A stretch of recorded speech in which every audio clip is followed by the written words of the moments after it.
Hello dear students, myself Mrs. Rajashree Naik from BYK College of Commerce Nasik, working as teacher of economics, welcomes you on our online lecture series for Standard 11 arranged by Gokhale Education Society Nasik. In the last online lecture, we have studied branches of economics, in that microeconomics and first 4 basic concepts of microeconomics. And today in this online lecture, we are going to study the rest 4 basic concepts of microeconomics. So the content of today's presentation is basic concepts of microeconomics, next 4 concepts. 5th one, wealth. 6th, personal income. 7th, personal disposable income. And 8th, economic activity.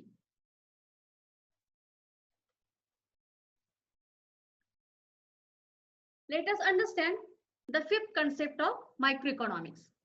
That is wealth. Wealth refers to anything which has market value and can be exchanged for money. Wealth refers to anything which has market value and can be exchanged for money.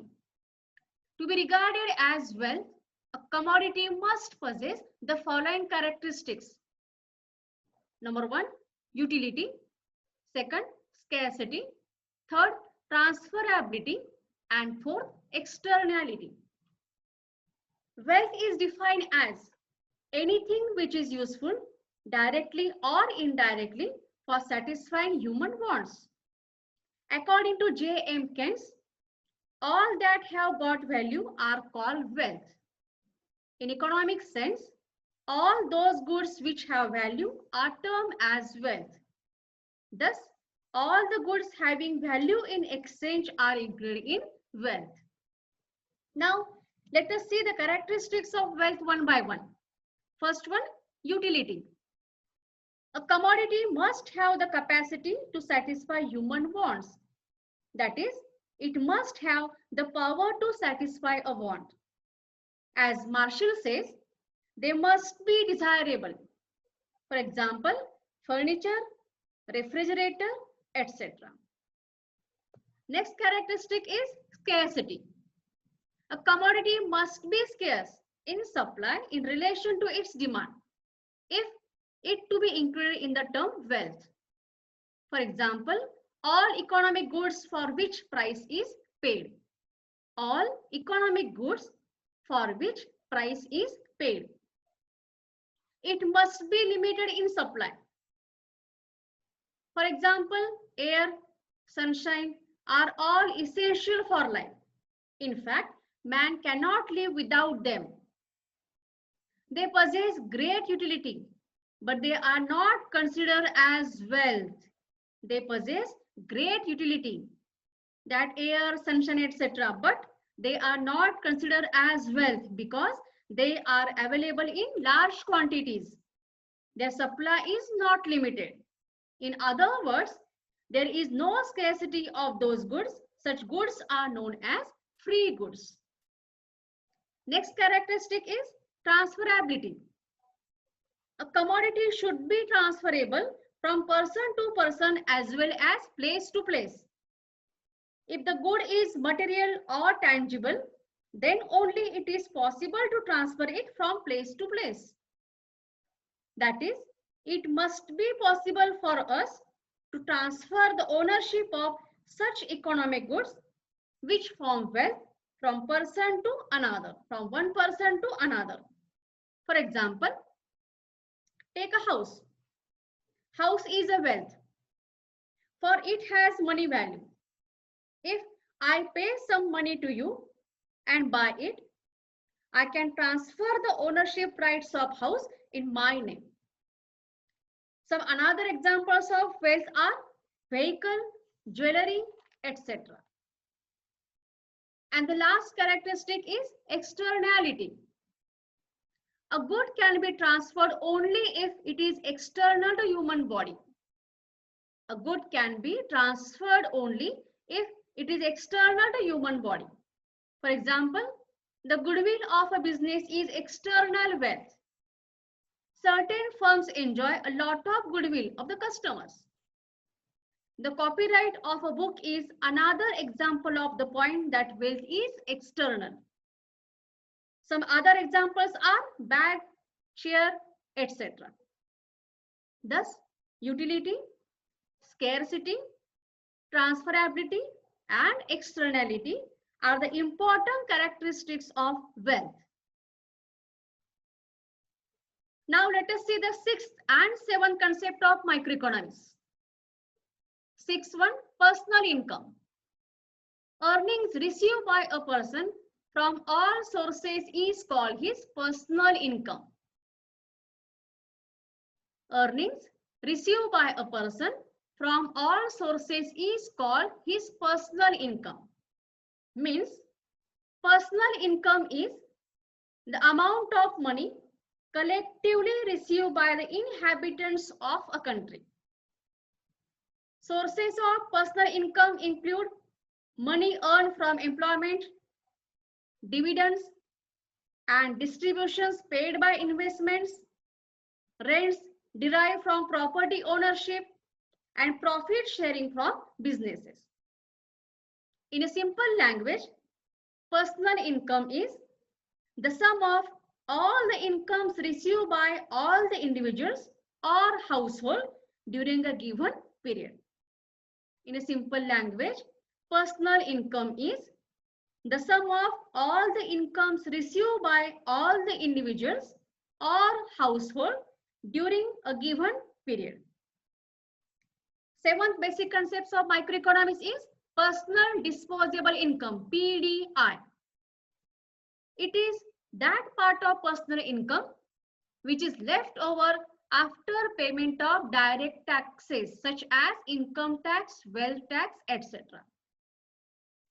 Personal disposable income means it is that part of personal income which is left over after payment of direct taxes such as income tax, wealth tax, etc. Personal disposable income refers to the amount of net income which is available to an individual to spend, to invest and save after direct taxes are paid.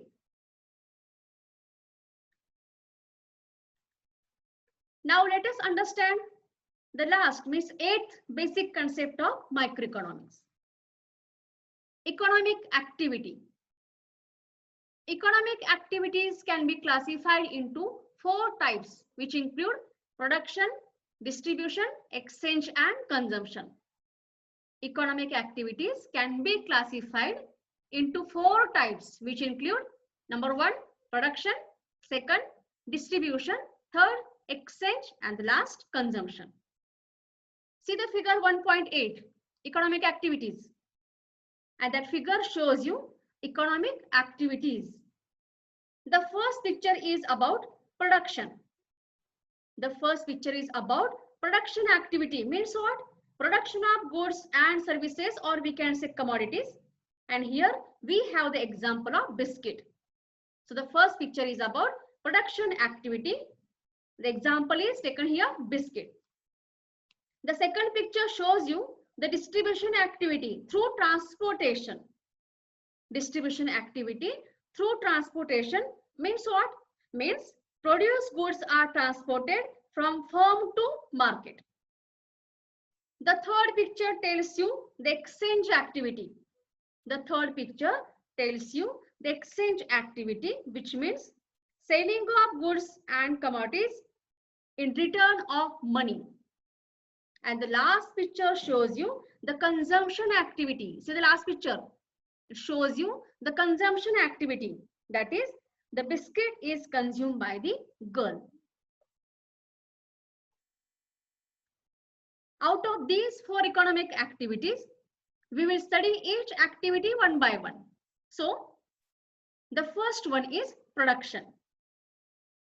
Production is the creation of utility. There are four factors of production such as land, labor, capital and entrepreneur. Four factors of production such as land, labor, capital, and entrepreneur. According to J.R. Hicks, production is any activity directed to the satisfaction of other people's wants through exchange. This definition makes it clear that what is made must be designed to satisfy wants. What is made must be designed to satisfy wants. Production of goods and services requires the use of factors of production. The factors of production are called as agents of production. The volume of production depends upon the availability of factors of production and their productivity. The factors of production are broadly classified into 4 groups. Just I said land, labor, capital, and entrepreneur. Let us see all the 4 factors of production one by one. First one, land. Land in economics is a wide term. It is a natural factor of production. In ordinary sense, land refers to the surface of the earth. In ordinary sense, land refers to the surface of the earth. But in economic sense, it includes all natural resources which are available on, above, and under the surface of the earth. According to Marshall, land includes all natural resources on the surface of the earth like farmland, forest, mountains, water, etc.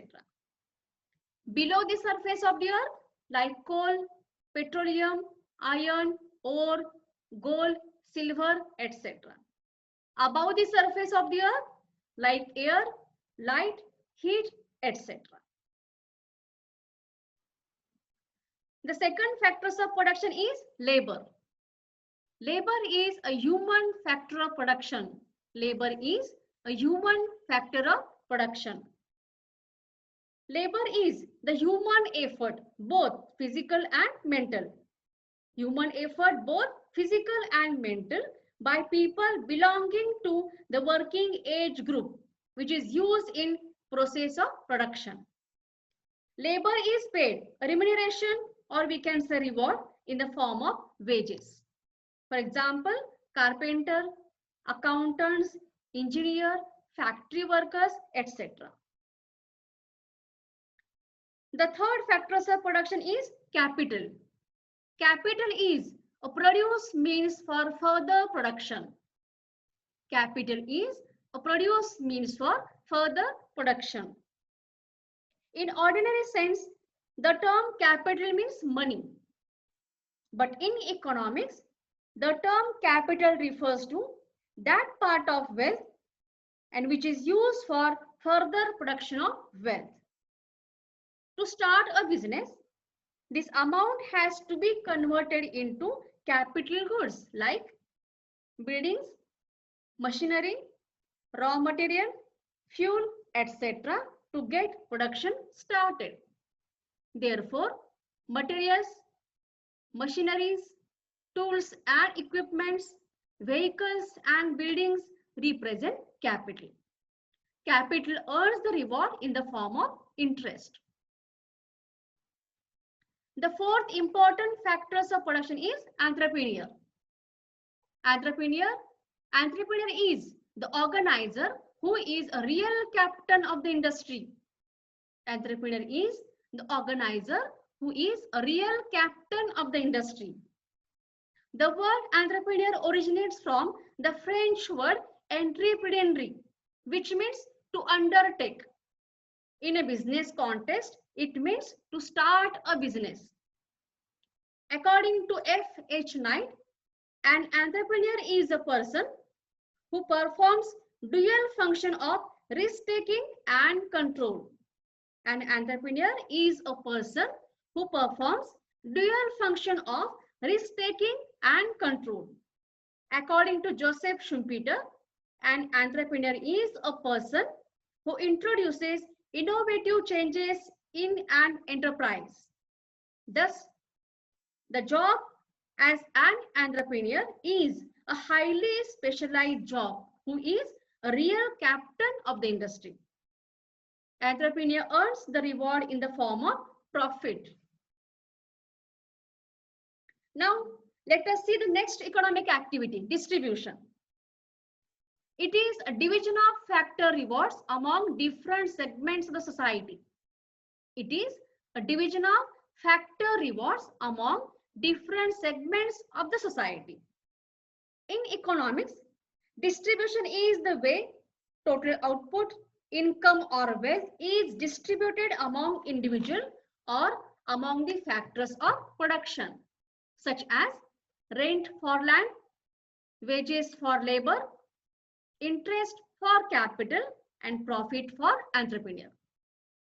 Such as rent for land, wages for labor, interest for capital, and profit for entrepreneur. In ordinary sense, distribution means to spread the product throughout the marketplace such that a large number of people can buy it. In ordinary sense, distribution means to spread the product throughout the marketplace such that a large number of people can buy it. The next economic activity is exchange. It is give and take between various units in the economy. It is give and take between various units in the economy. Exchange refers to sale and purchase of goods and services.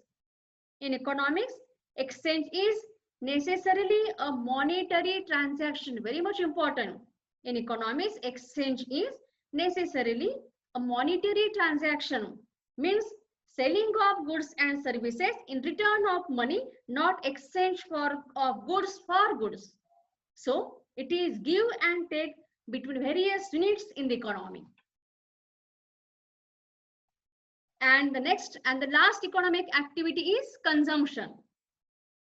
It is making use of goods and services to satisfy human wants. By consumption, we mean the satisfaction of our wants by the use of commodities and services. When we use a commodity, we really use its want satisfying quality or utility. What I said, when we use a commodity, we really use its want satisfying quality or utility. Hence, consumption means using up of utilities. Now, for example, when we take a glass of water to quench our thirst, we are said to consume water. While sitting on chairs in the classroom, the students are consuming the chairs. A person is sick. He calls a doctor. He has consumed the doctor's service. So whenever we make use of any commodity or service for the satisfaction of our wants, the act is called as consumption. So in today's lecture, we have covered the rest 4 basic concepts of microeconomics. That's it. In the next online lecture, we will go with macroeconomics and basic concepts of macroeconomics. Till then, have a great time. Thanking you.